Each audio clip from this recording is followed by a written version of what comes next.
Donetsk, Ukraine, July 2, Reuters. 7 years after Ukraine lost control of this industrial city to heavily armed Russian-backed separatists who still rule Donetsk today, residents are split over who to support at the European Soccer Championships. The question cuts to the heart of the war-ravaged area's identity, with some residents feeling closer to Russia despite living on territory internationally recognized as Ukraine, and others cheering on the Ukrainian national team, which is due to face England in Rome on Saturday. Donetsk is now the capital of a self-proclaimed pro-Russian separatist republic carved out in vicious fighting that erupted in 2014. The conflict, which is ongoing, has killed some 14,000 people and displaced thousands more. The European Soccer Championships have a special significance for many people here who recall when Donetsk in 2012 hosted some of the tournament's matches, including an England-Ukraine one which saw the English side triumph 1-0. Sergei Rudenko, 45, was at that game and is still fuming over what he said was the referee's decision not to recognize a Ukrainian shot that crossed the English goal line.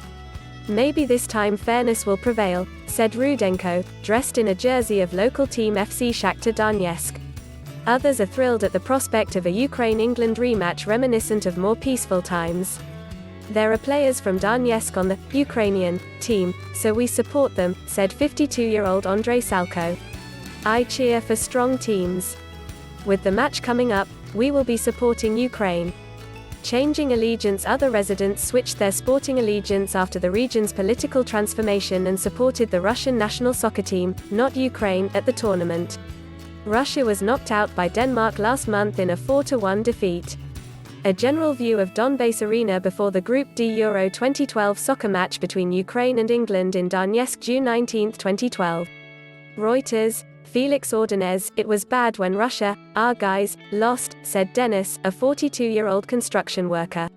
"I was supporting Russia but they exited the tournament," Viktor, a 70-year-old pensioner said.